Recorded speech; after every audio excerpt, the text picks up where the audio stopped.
সারা রাজ্যের সঙ্গে বরজলা মণ্ডল সভাপতি রাজীব সাহাকে সংবর্ধনা দিল দলীয় কর্মী সমর্থকেরা। বিজেপির বরজলা মণ্ডল কার্যালয়ে আয়োজিত এই সংবর্ধনা অনুষ্ঠান হয়। তাতে উপস্থিত ছিলেন বিদায়ী মণ্ডল সভাপতি মুকুল রায়, প্রাক্তন বিধায়ক দিলীপ দাস সহ দলীয় কার্যকর্তারা। নবনির্বাচিত মণ্ডল সভাপতি রাজীব সাহা বলেন, আগামীতে আমরা সবাইকে নিয়ে বিজেপির সংগঠন আরো শক্তিশালী করব। শুধু মণ্ডল সভাপতি হয়ে ঘরে বসে থাকলে চলবে না, প্রত্যেকটি বুথে গিয়ে সবার সঙ্গে জনসংযোগ করতে হবে। বিধানসভা নির্বাচন হোক কিংবা লোকসভা নির্বাচন, পঞ্চায়েত সমিতি নির্বাচন হোক বা গ্রাম পঞ্চায়েত নির্বাচন, মানুষের জন্য কাজ করে যাবার অঙ্গীকার লক্ষ্য করা গেছে নতুন এই মণ্ডল সভাপতির গলায়। তাছাড়া প্রাক্তন বিধায়ক দিলীপ দাস এবং বিদায়ী মণ্ডল সভাপতি মুকুল রায় আশা প্রকাশ করেন, মানুষের স্বার্থে দলমত নির্বিশেষে কাজ করে যাবেন নতুন মণ্ডল সভাপতি রাজীব সাহা।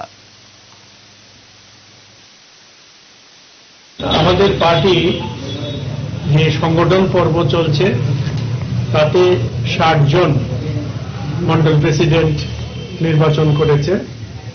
এইবার একটা বিশেষ ঘটনা আছে যে মন্ডল প্রেসিডেন্ট নির্বাচনের ক্ষেত্রে বয়সটা ৪৫ বছরের নিচে রাখা হয়েছে।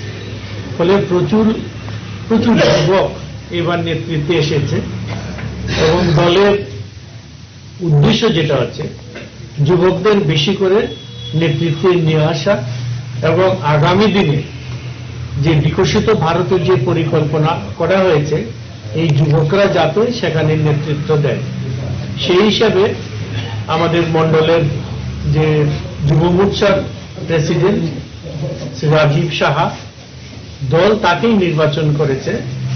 দেখুন, এখানে আমি যতটুকু জানি বরজলাতে বিরোধী দল বলতে কিছুই নেই, বিরোধী শূন্যই বলতে পারি।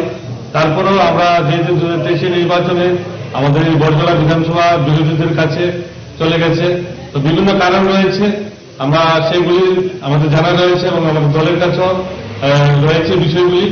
আমি প্রত্যেকটা যারা আমাদের বিভিন্ন কংগ্রেস বলুন, সিপিএম বলুন, বিভিন্ন দলে যারা কাজ করেছে এবার, ওনাদের প্রতি আমার একটাই বার্তা থাকবে যে আমরা আমাদের যে ভারতীয় জনতা পার্টির যে দল রয়েছে, যে দলের যে নীতি নিষ্ঠা, সেগুলো নিয়ে আমি ওনাদের কাছে যাব এবং আমাদের দলের আদর্শতে ওনাদেরকে অনুপ্রাণিত করে ওনাদের কিভাবে আমাদের দলে সামিল করা যায় সেই লক্ষ্যমাত্রা নিয়ে আমি কাজ করব।